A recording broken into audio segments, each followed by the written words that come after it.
Welcome back. Our next story has been 2 decades in the making. That is how long we've been waiting to interview Philomene Hoban.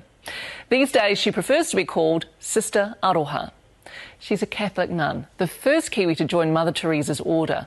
For decades she's cared for sick and vulnerable children unwanted by their own parents. Cameras have never been allowed inside Sister Aroha's orphanage until now.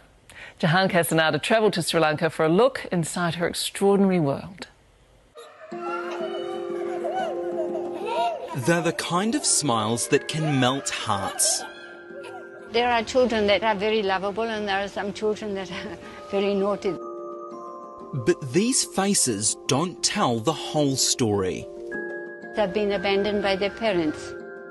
They have been abandoned in the hospital, they've been abandoned on the road, or their mothers just cannot cope. When a child is abandoned, they want to know somebody is there. And that's you? Yeah, that is us, yeah. In an orphanage on the outskirts of Colombo, Very good. a Kiwi is reaching out to children unwanted by their families. They need love. Without love, they will not survive. But love isn't just found in her work, it's also in her name, Sister Aroha. Aroha means love. Our work is love, isn't it? We will be judged on love one day.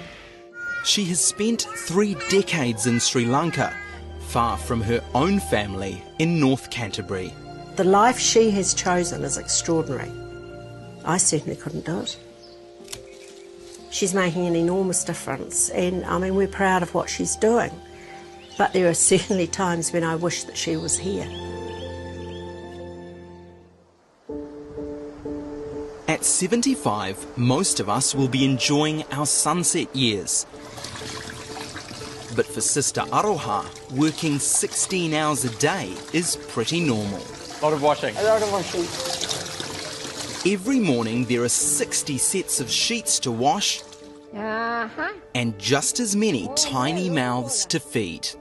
You have to give them the love and the care that a child should have. But her life hasn't always been this way. Before she was Sister Aroha, she was Philomene Hoban, a farm girl in Culverden. She was a very sociable, competent young woman. Judith is Philomene's sister-in-law. I mean, she loved life, she enjoyed people's company, she was a great sportswoman. And in her 20s, a great school teacher.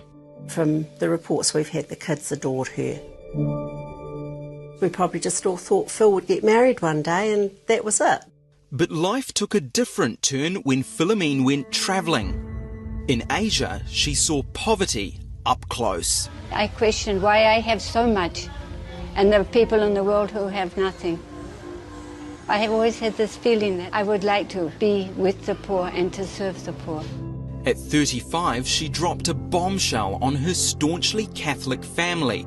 She'd decided to become a nun. For me, that came as a huge shock, really. I didn't anticipate that at all. She loved entertaining. She's a fabulous cook. And all of that just went. For her parents especially, that was really tough. But they're people of extraordinarily deep faith. Her parents would say, well, if this is what Philomene wants, then that's fine. We will support her in it. Philomene was accepted as a missionary of charity. In this early interview, she describes her decision. It was just a really deep conviction within me that this is something I just have to try, otherwise I'll have no peace in my life. Everybody else thought I was crazy, but I just walked out and left everything.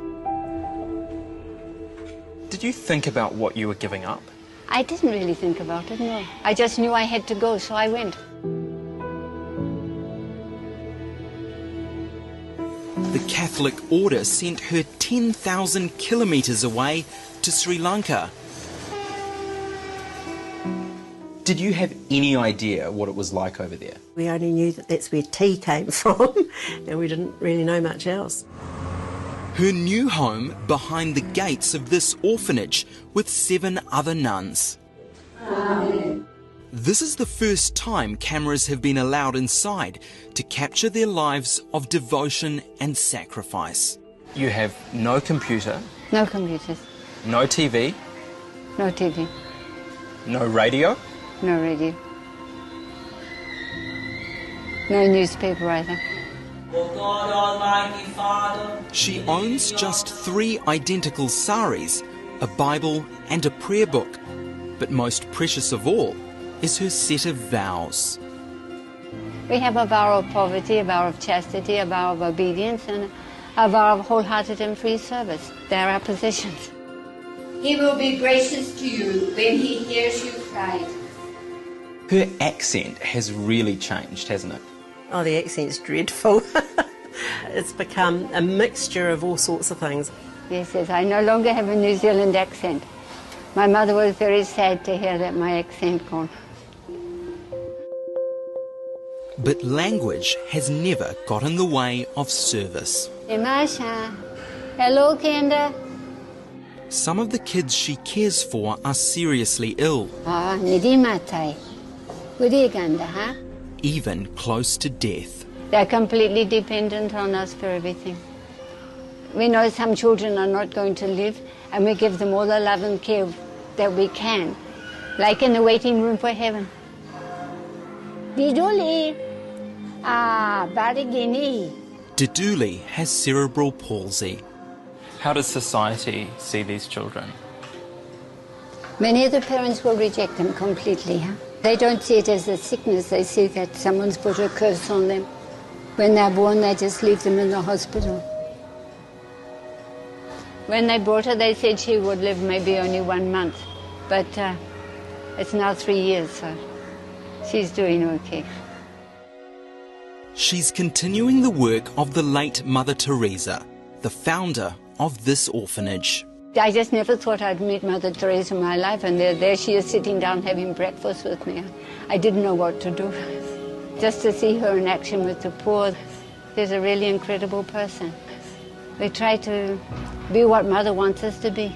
Following that example requires faith, even on a trip to the local market.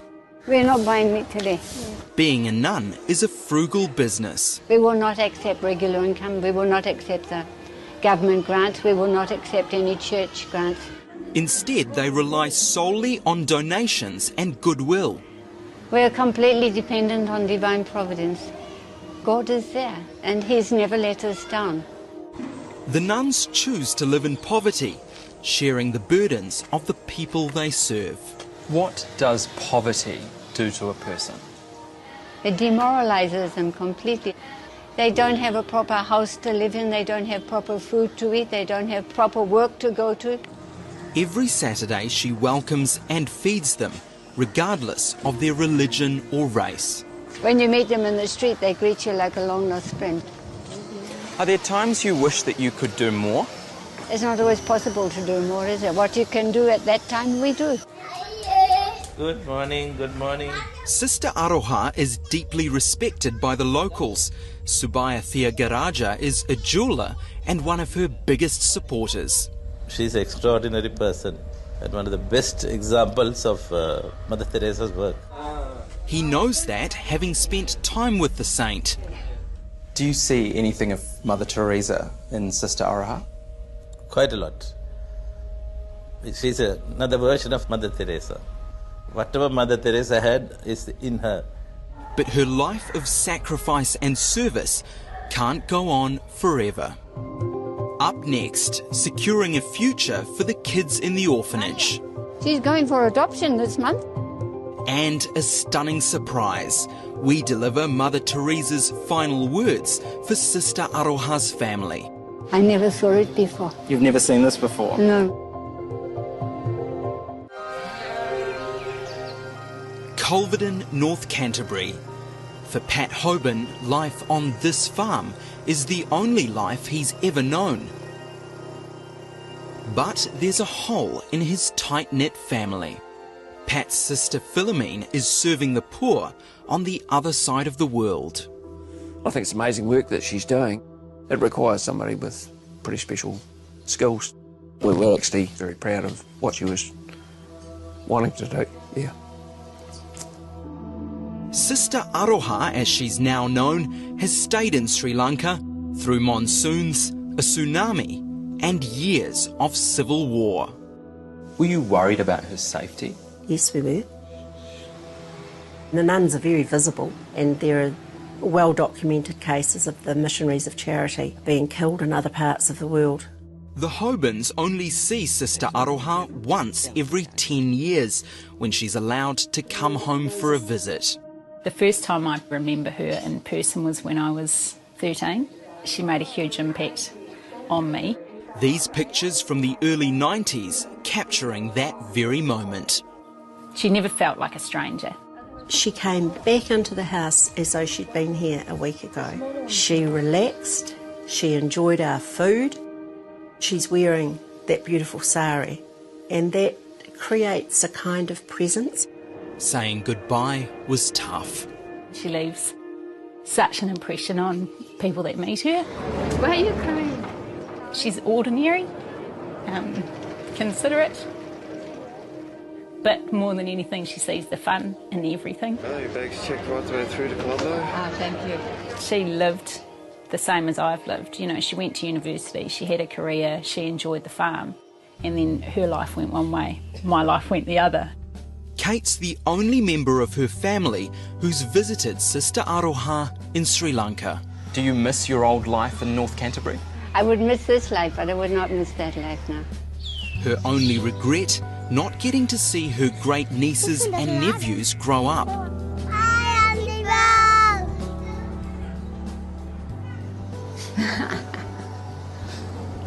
Oh, they're gorgeous. Absolutely gorgeous. They grow so fast and they change so fast. What do you think when you think about the Kiwi lifestyle compared to what the children have here? Yeah. They're miles apart, aren't they?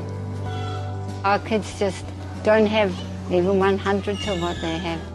I often think if I could only take these children for one day just to run on the grass.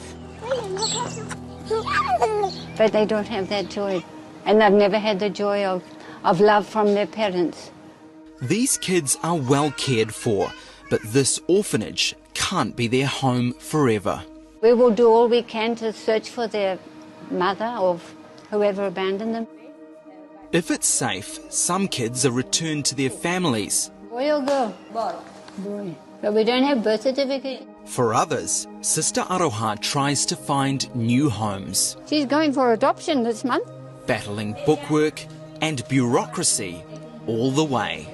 In the time that Sister Aroha has worked in this orphanage, almost 2,000 children have passed through these walls. She's helped many of them to be adopted by Sri Lankan families who can give them a chance at the life they deserve. We're happy that the child is going for adoption, but still the tears will roll when we see the child going because the child has become part of our life. So naturally we are sad. Some have grown up and started new lives all around the world. Many come back to visit. They're very happy. They open up like a flower, a little bit each day. It is so nice to see. From the outside, Sister Aroha's faith seems rock solid, but 40 years of hard work and heartache have put it to the test. Are there times you've doubted God? Yeah, everybody has to doubt their faith a little bit at times, but not to the point that I would think of packing up and going. When times get tough, she thinks about the saint who inspired her to choose this life. Mother Theresa was able to reach from the other side of the world to this teacher in New Zealand and say, I have something special here for you to do, come and help me. But there's one of Mother Teresa's final acts that Sister Aroha doesn't know about. Sister, do you recognise this? Oh God, how you got that? Decades ago, Mother Theresa wrote a letter to Sister Aroha's mum, Margaret Hoban. Dear Mother of Sister Aroha, thank you for giving your child to God. She is a gift of God to us all. God bless you. Mother Theresa. Yeah, very lucky. I never saw it before. You've never seen this before? No. For her to have taken the moments to pen a personal message was pretty special. What do you think it would have been like for your mother to receive this? Oh, she would have been very happy, huh? And Mrs. Hoban treasured it, always. It was very special to her. A lot of people say that there is a lot of Mother Teresa in you. Not like Mother Teresa. Sri Lanka is the place Sister Aroha calls home, and it will always be. How long can you keep doing this? We will do until I die, finished. And somebody said, so what are you going to do when you get old, Phil? And she just said, just keep working. Thank you for having us to visit. Thank you very much for coming, huh? May God bless you all. Isn't she lovely? Now, we'd like to thank the Asian New Zealand Foundation for helping us to report from Sri Lanka. Also, we'd like to acknowledge the footage of Sister Aroha that was shot during her visit here in the 1990s. That was from TVNZ cameraman Ron Madden and Mike Fitzgerald.